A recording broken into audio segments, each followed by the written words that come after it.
Alright. Cool. Alright, so episode 16, you were live here. I'm going to see if anybody actually picks up on the fact that I'm going live today. I took today off. Work was tiring, and I decided that I didn't feel like going in, so I took a vacation day because I deserve it. And my form of relaxation is working on this turd right here. So, the last couple episodes you saw, we had the new front tires installed on the wheels. We had the front suspension done. Front brakes were pretty much all set up. And just a couple more things left to tie this all together. So I came out today with the intention of, hello viewer, with the intention of actually running the front brake lines from the master cylinder down to the calipers, and massive fail. I brought my bubble flare kit and it's missing a piece, so I can't actually do anything because it's not a bubble flare that's on these trucks. It's actually a double inverted flare, and I have my other kit at home, and that's about 20 miles away, and I'm not driving 20 miles just to go back and get it and then come back and do this again. I'll wait till Saturday. I'll run this on Saturday. But I didn't want to walk away feeling like I had nothing but losses in the loss column. So the axle is now ready to just slide right out of the side of this thing. I disconnected the drive shaft. That's just hanging right there. And I cut the U-bolts off, so those are all gone. I took the 3-inch lift blocks, or lift blocks, yeah, lift blocks, 3-inch lowering blocks out, and they're just setting aside. And what I'm going to do is take the U-bolts with me to work tomorrow, and have one of our guys at one of the delivery drivers drop them off at the spring shop, and have the spring shop bend me up a set. And then Saturday, hopefully I'll have them back Friday. Well, you never know. But if I get them back Friday, the new axle, which is sitting right here, the H233B, this axle is going to get dropped in and at least bolted down. And then I got to check and see what I got to do. Excuse me. I got to check and see. That's Taco Bell, by the way. What I got to do to actually get the drive shaft to connect to this thing. I do know that the yoke is different. The flange has got a wider bolt pattern than the small one that this tiny little H190 has. So I'm going to have to at least put a new yoke on the end of this thing. Lengthwise, I don't know yet. I don't know what we got to do in order to get it to go in. But it shouldn't be that bad, because some of you may know from other posts online, this truck has a custom one-piece drive shaft on it. You'll see that there's no carrier bearing there. That's because the carrier went out on me a couple years ago, and I said, screw it. I am not dealing with that again. So I had them build me a one-piece. And yeah, it's been running a one-piece ever since.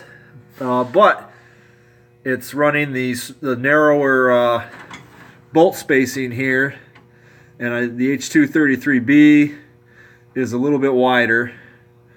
So I'm hoping, crossing my fingers, that I don't have to change the length of this drive shaft at all. I don't want to have them cut it or stretch it or anything like that. I'm hoping that what he can just do is just pop out this this flange here and pop the new flange on using probably a new U-joint, who knows, and then it'll just bolt right up to the new drive shaft flange.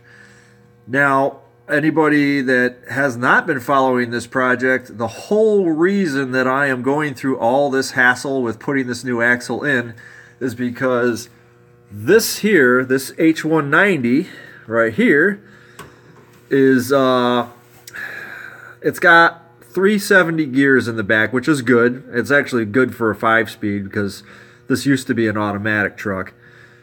Awesome, man. Cool. Yeah, I'm going to keep making videos. As long as people are watching them, I'll keep making them. This is a 370 ratio, and I think it's kind of tired because, one, it's got a hell of a lot of play to it. Two, it's got a vibration that just will not go away. You get up to 60 miles an hour. It's had tires, it's had brakes, it's had all kinds of stuff done to it, and the vibration's still at 60. So I think that I'm dealing with a driveline vibration here.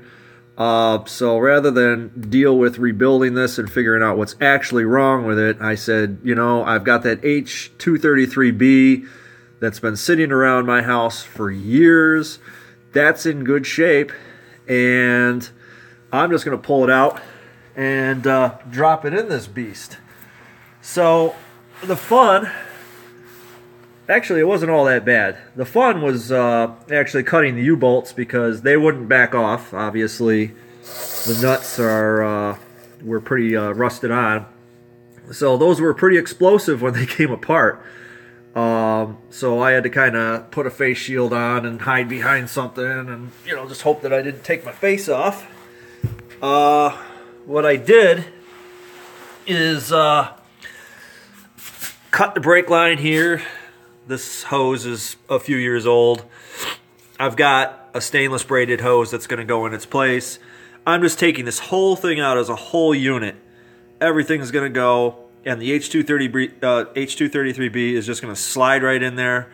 I'm going to bolt it down, and then I've got the stainless brake line here, which is just going to come down, hook up to this T, and then I'm going to run all new copper brake line.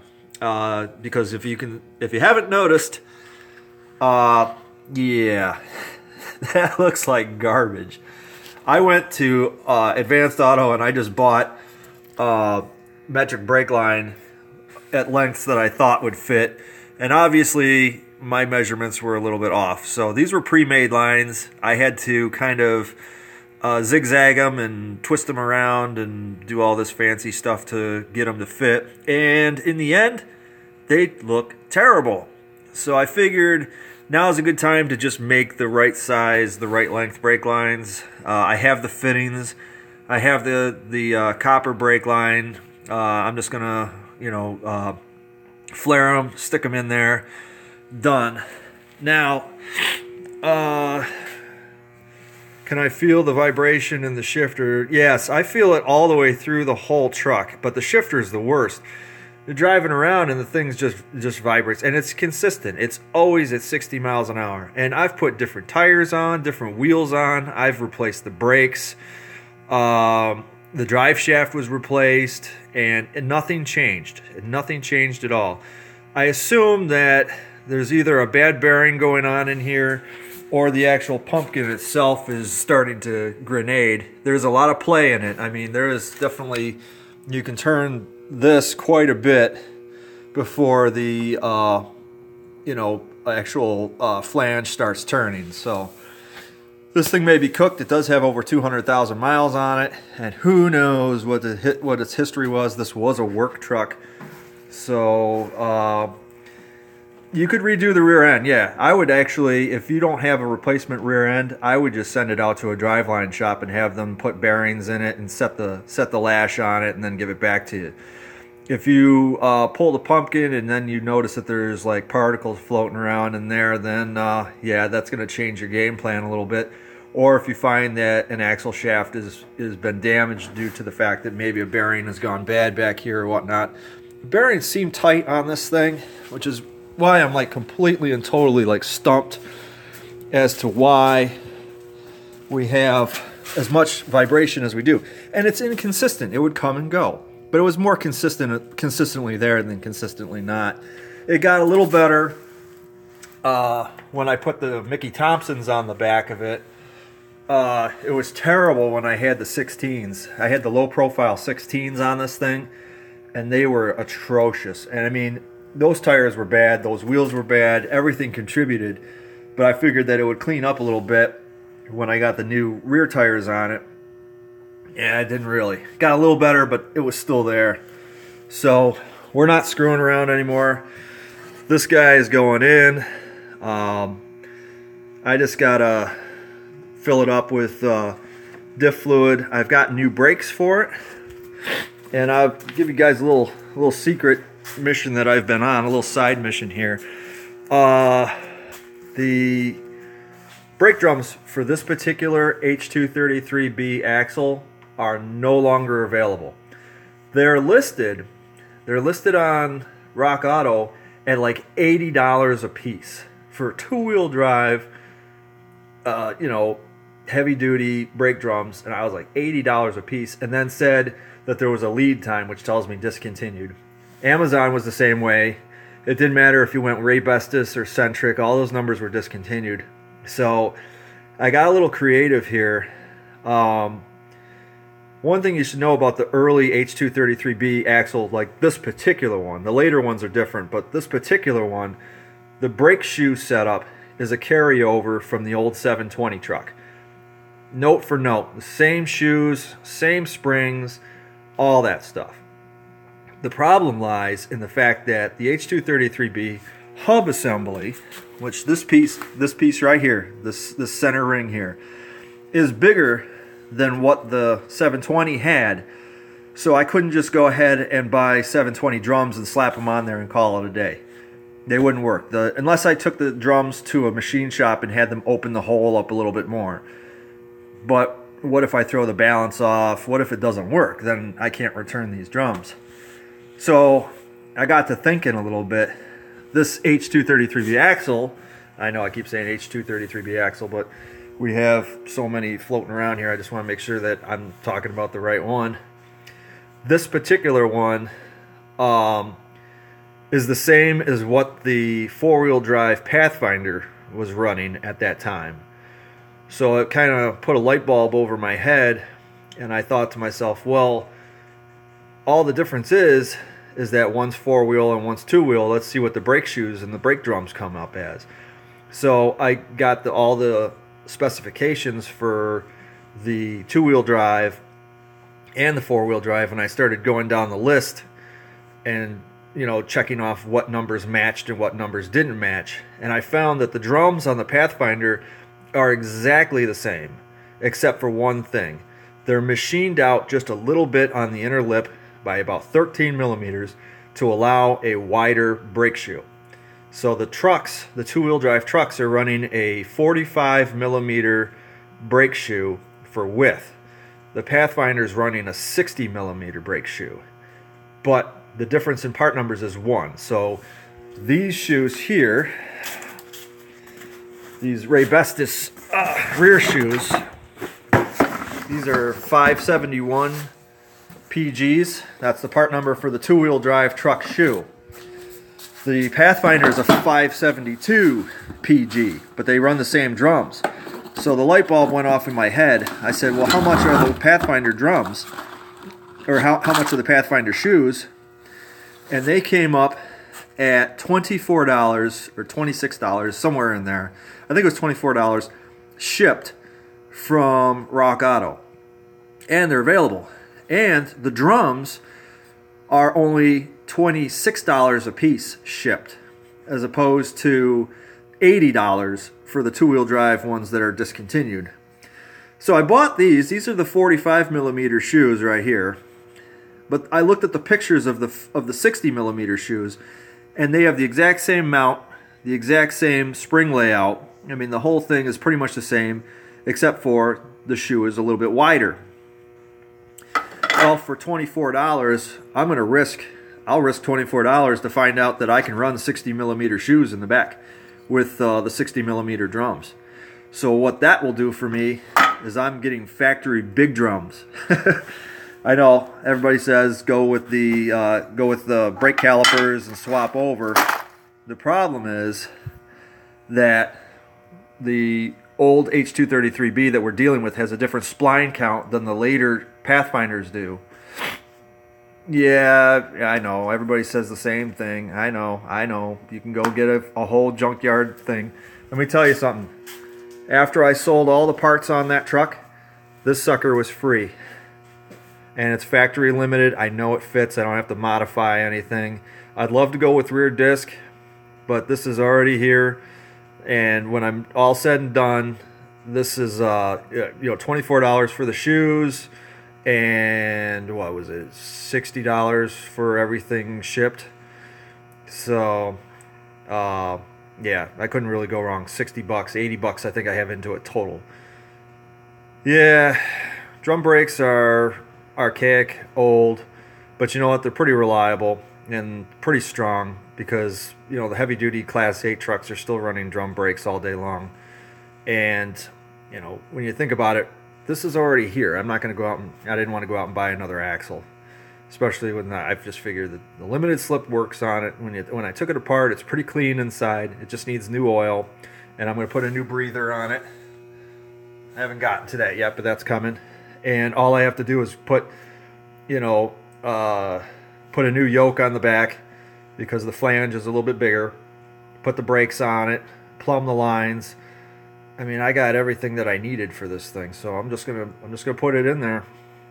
And so, running down the list of things that are left that I put on this truck from the heavy duty truck: axle, these rear springs are off of the heavy duty truck, so we got a thicker main leaf than the stock ones. I don't know about the middle leaf. I think that's the same size. And then I've got one overload, because I broke the leaf pack apart, and it had 2 overloads on it, and I just went down to 1 because it was sprung so heavy that every time I'd hit a bump, this thing would just get really upset because it was sprung so stiff. I mean, I could carry a house with it, but it just was way too easily aggravated. So this whole rear end is going to be all heavy duty with factory limited slip and factory big brakes. So can't really go wrong there. And I'm more of a, you know, if I find it in the junkyard or if I find it in the catalog and it's factory OEM, I'm way more excited about it than going out and being like, okay, well, I found a Ford and, you know, I converted the axle to it or whatever. There's nothing wrong with that. It's just, that's kind of not where I'm going with this particular project. Well, any questions? I'm here. I'll answer anything about it. I'm standing right here and I'll show you anything. I'll just do a walk around tour. If you guys got anything, just let me know.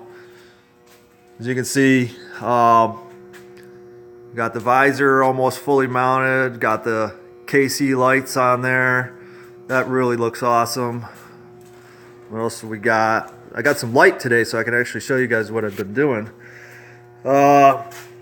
New wires, the roadkill style zip tie wire separators. And then I got this distributor came from Oregon. It's off of 240. Runs great. Doesn't increase performance, doesn't make it drift more, but it's there, it runs. It's nice to know that if you need something in a pinch in 240 from 89 and 90 or around, that you can use a lot of parts off of that. These trucks are kind of cool because they kind of jump between being a 300ZX and being a 240SX. They were like slabbed in the middle there, because you could get them with the 300ZX VG engine in it, and it would be a rear-wheel drive V6 3.0, and it had the same transmission as the 300ZX. This transmission right here is a 3.0 truck transmission. It's the same thing as you find in a non-turbo Z car, except it's got a little slightly different case. I think the Z car is a little shorter. What else we got that we've done? So much stuff underneath. I'll shine a light under here so you can kind of see what we did suspension wise. Okay, ignore the crappy muffler. That's just so if I run it I can actually hear myself think. All the way up there, there's the new anchors. You can kind of see the torsion bars. You can see all the new hardware. That's all done. The control arms are in. The whole front suspension is ready to go. I just got to plumb the brakes, and that's it. And she's leaky, she's rusty, she's ugly. But you know what? I'm not really going to worry about any of that because it's like going to be a sleeper kind of thing. Like a slow sleeper. You're getting a cam for 8-valve Z24. If you're doing a cam, I would just do the whole timing chain set while you're in there. Do the front cover gasket and all that stuff. I wouldn't even ignore that. I would just, since you're in there, you gotta do most of that shit anyways. Make sure you get some oil pump gaskets because you're gonna be fucking that up a few times. I know I did. Yeah, water pump, thermostat. Do a tune-up while you're in there. That should be about it. Valve cover gasket, belts. That's what I would recommend for doing anything along those lines. This thing is going to probably need a timing chain in the near future, but it's pretty quiet. It rattles for a half second. It's not like the green truck. The green truck's awful. I don't know what the hell's going on with that thing, but I haven't even had a chance to look at it yet. I got the new master cylinder just sitting here, mocked up. I got some new of these clips. I'm going to take the brake lines out. All these clips just come apart because they're just, you know, completely fragile. Still available from the dealer. I got to pick them up tomorrow. I'll just pop those out. I don't want to have the lines just hanging there. What else do we got?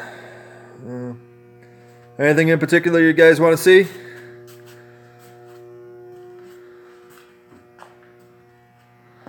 That's how she sits. That's how it is.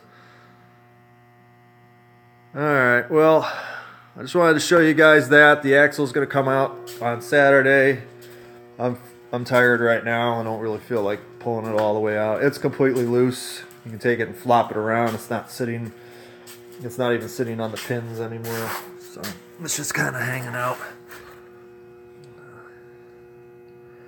Yeah, the torsion bars. Are you looking to pull them out and replace them or just adjust them? I mean, really one kind of leads to the other anyways. I'll show you real quick. Okay. Move a couple things here. We'll go underneath and show you the torsion bars here.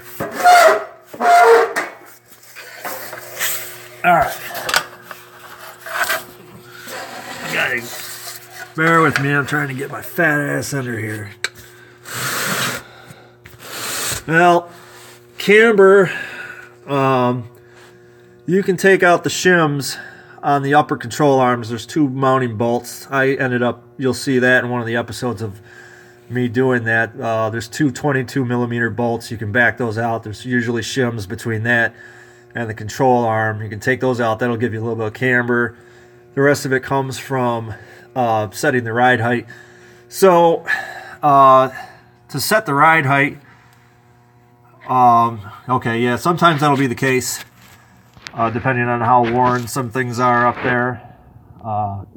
They don't always. This truck didn't have any shims in it at all, and I'm not sure where the camber is yet, so we'll find out when I put it on the alignment rack. This is your adjustment right here. So if you want to drop the truck, you're going to loosen this nut up here, and then you're going to loosen this nut. Back this nut off. The more you back this nut off, the more that this anchor is going to go this way. It's going to move away from this mount, and that's going to allow the whole rear end or the whole front end to tip. The more you tighten it, the more it's going to pull this towards it, and that's going to pull the control arm down and lift the truck up from there. Best way to measure your ride height is not by. I don't really like measuring it by this because things stretch. People will measure this and then try and make it even on both sides, and then think that the however many turns equals a certain amount of actual adjustment to the height. But that's not usually the case because things are worn out, so things are kind of in the air, especially if you bounce the suspension when you're done and things settle. The way I do it for setting ride height is they give you this body line right here. So you just measure from the same spot down to the ground on both sides, and then just adjust the torsion bar to the measurements the same from that body line down to the ground. And that's usually how I do it. I haven't set anything on this yet. I just kind of did it by look. And right now it kind of looks like it's jacked in the air. But that's because she's, you know, on jack stands. But as soon as I get it down on the ground, I'll probably pick a spot. I'll like measure here down to the floor, from this spot down to the floor. And I'll probably do it from the back of the fender too, down to the floor. And just get it close. Drive it for a little bit. You might have to adjust it on the fly.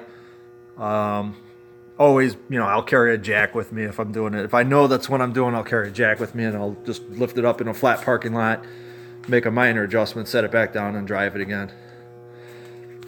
All right, cool. Well, I'm gonna let you guys go because I'm gonna start packing up tools, getting ready to get out of here. So I'll tune back in on Saturday, show you guys some more stuff that I've done to this thing. I am close. I'm getting very close. And I'm really excited about this because, you know, I saw the first robin of spring yesterday in my backyard. So that means we've only got a handful of weeks left of this white stuff on the ground that I just loathe so much. And then as soon as it's a nice, clear, warm day and the salt's been washed away, we'll take this baby for a short shakedown cruise and see what needs to be fixed, because obviously we'll be breaking stuff. And then daily driver all summer long. I'm gonna just keep moving it and make some more adjustments as time goes on. I've got other things on the list of things that I want to do. I've got electric fans that I got to put in. Yeah, just a ton of other stuff. Lots of parts floating around back here that I'll get around to eventually. So that's it. I'm just going to tune out here, and you guys, thanks for tuning in, and subscribe, share the channel, share what's going on. If there's any other information that you guys need that I can help you with, just send me an email, message me, or Instagram is rainmaker_D21. I've got a lot of pictures up there of this thing and other stuff that I'm working on. Or you can hit me up on Facebook, which is at Nissan Autocross Truck. And of course, the lovely lads and ladies over at infamousnissan.com. My name over there is Foulmouth. I have a whole thread dedicated to this truck from the day I bought it till today. Well, it will be today when I get home and update it, but yeah. So yeah, hit me up, like, subscribe, share, and you guys have a great day. Thanks for tuning in. Take care now. Bye.